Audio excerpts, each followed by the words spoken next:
నమస్కారం అన్నయ్య రామకృష్ణ గారు, బాగున్నారా? నమస్కారం. ఈ తెలంగాణ కళారత్నాలని యూట్యూబ్ ఛానల్ అండి.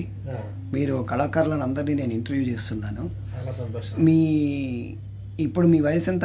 నా వయసు ఇప్పుడు 64 సంవత్సరాలు. 64. మీరు ఏమేం పాడతారు? నేను యాక్చువల్గా ఆధ్యాత్మికంగా భక్తి పాటలు పాడుతూ ఉంటాను.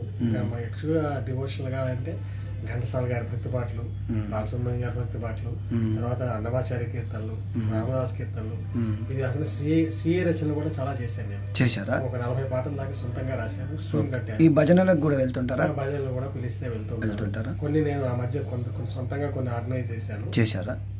మచ్చుకి నారాయణం భజ నారాయణం హరినారాయణం శ్రీమన్నారాయణం, నారాయణం భజ నారాయణం హరినారాయణం శ్రీమన్నారాయణం. ఈ రకంగా భక్తి పాటలు నేను కొన్ని చూలు కట్టడం. సంగీతం నేర్చుకున్నారా? సంగీతం నేర్చుకోలేదండి. ఓకే, అంటే కొంచెం ప్రవేశం ఉన్నది. బట్ వినికిడి వల్ల ఎక్కువగా నేను అంతా. మీరు ఎప్పుడు ఫస్ట్ ప్రోగ్రామ్ ఎప్పుడు ఇచ్చారు? నా తొలి ప్రోగ్రాం చెప్పాలంటే నేను 6వ క్లాస్ చదువుకుంటున్నప్పుడు ఆల్ ఇండియా రేడియో హైదరాబాద్లో. ఓకే, అది కూడా రామదాస్ గారు బాలానందం దానికి వెళ్ళారా? బాలానందంలో ఫస్ట్. అట్లా ఇక్కడే పుట్టారా మీరు?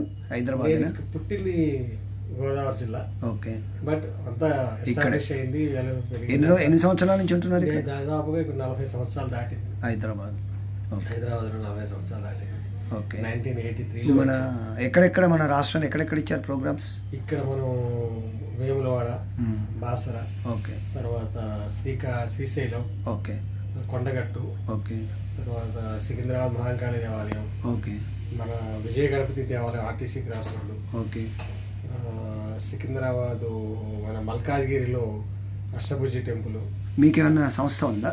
నాకు ఒక కళాశారద సాహితీ సాంస్కృతిక సంస్థని ఉందా, అది డాక్టర్ సి నారాయణ రెడ్డి గారి చేతుల మీదుగా 2008లో 17 సంవత్సరాల నుంచి దాని మీద ప్రోగ్రామ్ చేస్తున్నాను. ఎక్కువగా చిక్కడపల్లి ఛాయరాయ గాన సభలోను, తర్వాత ఈ కల్చరల్ సెంటర్ ఇలాంటి వాటిలో వివిధ కళాకారులందరినీ సమకూర్చుకొని. నేను కూడా పాడాను మీ బ్యానర్లో. చాలా సంతోషం. అవును, మీరు వచ్చారు, మీరు పాడారు. అదే ఈరోజు మీ ఛానల్ ద్వారా నేను మన వాళ్ళందరికీ పరిచయం అవ్వడం నిజంగా నా అదృష్టంగా భావిస్తున్నాను. మీరు ఎక్కువ ఎలాంటి భజనలు పాడతారు? ఎక్కువ భజన అనేటప్పటికే అది దైవపరమైన ఆధ్యాత్మిక చెప్పారు కదా. అన్నమాచార్య ఎన్ని కీర్తనలు వచ్చు మీకు? వచ్చండి, దాదాపు ఒక 40 దాకా వచ్చు. మీకు రామదాసు గారు కూడా ఒక 20-30 దాకా వచ్చు. ఒక 2 గంటల కచేరీ అనర్గళంగా చేయగలుగుతారు? మంచిగా చేయగలుగుతారు. ఓకే, శృతిబద్ధంగా లయబద్ధంగా. అంటే ఒక సహాయకుడు ఉంటే మంచిది. అవును, కొంచెం పెద్దవాడు కాబట్టి మీకు కొంచెం సపోర్ట్ గా ఉండాలి. అవును, ఉండాలి. ఆ గ్యాప్ లో వాళ్ళు సరి చేస్తుంటారు. కంటిన్యూగా పాడాలంటే ప్రాబ్లం వస్తుందో అని భయం అంతే. ఓకే, అయితే భజన అనేటప్పటికి ఎక్కువగా మనం చిన్న చిన్న బిట్సే ఉంటాయి. ఓకే, ఇప్పుడు ఎట్లా అంటే శివుడి మీద ఉన్నాయి, కృష్ణుడి మీద ఉన్నాయి. రారా గిరిధర రారా కృష్ణ రారా మురళీధర, రారా గిరిధర రారా కృష్ణ రారా మురళీధర, రారా నలుగన రారా వేగమే నా మొర వినవేవిరా, రారా గిరిధర రారా కృష్ణ రారా మురళీధర, రారా నలుగన రారా వేగమే నా మొర వినవేవిరా. ఇలా కృష్ణుడి మీద.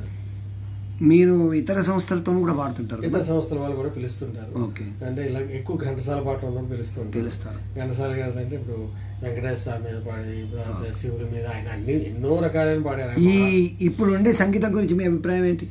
ఇప్పుడు ఉండే సంగీతం ఏంటంటే ఇది ఇప్పుడు యువతకి ఆకట్టుకునే ఉద్దేశంతో మేము చేస్తున్నాం అంటున్నారు, కానీ అది యువతకి ఆకట్టుకునే విధంగా కూడా లేదు. ఆ సంగీతం శబ్ద కాలుష్యం ఎక్కువైపోయింది.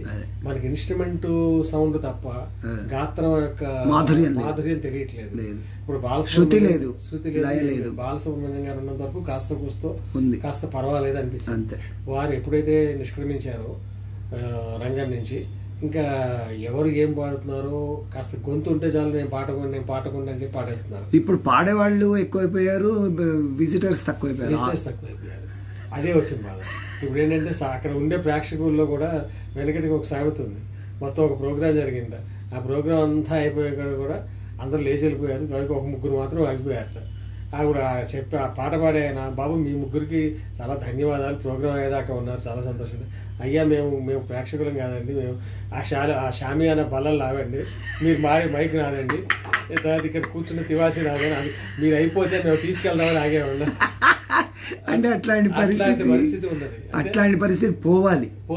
అంటే ఇప్పుడు ఏంటంటే చివరికి ఎవరు వీడు ఎప్పుడు ప్రోగ్రామ్ ఆపుతాడరా మనం బలాలు తీసుకుందాం అనే టైప్ అట్లా కాకుండా ఏం చేయాలి, నిజంగా ఏం చేయాలి, కర్ణ మధురంగా ఉండాలి, చక్కగా వినడానికి సొంపుగా ఉండాలి పాట. ఇప్పుడు మీరు పెద్దవాళ్ళు కాబట్టి కరెక్ట్ గా చెప్పండి. ఇప్పుడు పిల్లలకి ఏం చెప్తారు? ఇప్పుడు పిల్లలు శిక్షణ కావాలి. ఓకే. ఇప్పుడు ఏవో నేర్చుకుంటున్నాం, శాస్త్రీయ సంగీతం నేర్చుకుంటున్నారు. ఇప్పుడు ఇది మన బ్రోవారమా రఘురామా బ్రోవారమా రఘురామా భువన మెల్ల నీవై నానో కాని బ్రోవారమా రామా అన్నడంలో ఎంత మాధుర్యం ఉంది. ఈ విధంగా శృతిపక్వంగా లయబద్ధంగా చక్కగా పిల్లలకి నేర్పే గురువులు దొరకాలి. ఫస్ట్ గురువులు దొరకడమే అర్థమైపోయింది. వాళ్ళు కూడా కమర్షియల్ అయిపోయారు. డబ్బులు వస్తున్నాయా లేదా, ఎంతమంది శిష్యులు ఉన్నారు, ఓకే, నెంబర్ పెరిగింది, ఓకే అయిపోయింది, నీ పాఠం అయిపోయింది, నెక్స్ట్ వీక్ అయిపోయింది, అంతే తప్ప పిల్లాడికి ఆ పాట వస్తుందా రావట్లేదా, మనం వాడికి చక్కగా శిక్షణ ఇస్తున్నావా లేదా, అట్లాగే ఎవ్వరూ నేర్పట్లేదు. అంటే ఆ విధంగా గురువులు కూడా క్రమశిక్షణతో శిష్యులకు నేర్పాలి, శిష్యులు కూడా అంతే క్రమశిక్షణతో గురువుల దగ్గర నేర్చుకోవాలి. నేర్చుకున్నప్పుడే ఆ సంగీతానికి ఒక వాల్యూ అనేది, ఒక విలువ అనేది జరుగుతుంది. వాళ్ళు ఏంటంటే కొంచెం నేర్చుకోగానే నాకు వచ్చేసిందని చెప్పి స్టేజ్ పెర్ఫార్మెన్స్ ఇచ్చేయడం, అక్కడి నుంచి వాళ్ళే మేము అంత సింగర్ లేవు అనుకోవడం, ఒకరికి శృతి ఉండదు, పక్క లయ ఉండదు, పక్వత ఉండదు. సరేనండి, మీరు ఇంకా మంచి మంచి ప్రోగ్రామ్స్ చేస్తూ బాగా అందరినీ, ప్రజలను, భక్తులను అలరిస్తూ ఆ దేవుడి కృప పాత్రలు కావాలని మేము కోరుకుంటున్నాం. Thank you. చాలా సంతోషం, ధన్యవాదాలు. Thank you. మీ నెంబర్ చెప్పండి. నా మొబైల్ నెంబరు 8019980555. నేను గాంధీనగర్లో ఉంటానండి. ఎవరికైనా కార్యక్రమాలున్నా ఏమున్నా ఆర్గనైజింగ్ కూడా ఉన్నది. తమను దయించి ఈ ఛానల్ ద్వారా ఎవరైనా అవకాశాలు ఉంటే ఇవ్వండి. మళ్ళీ ఒకసారి నెంబర్ 8019980555 నా mobile number. Thank you. Doctor Veluru Ramakrishnarao. నమస్తే. Thank you very much.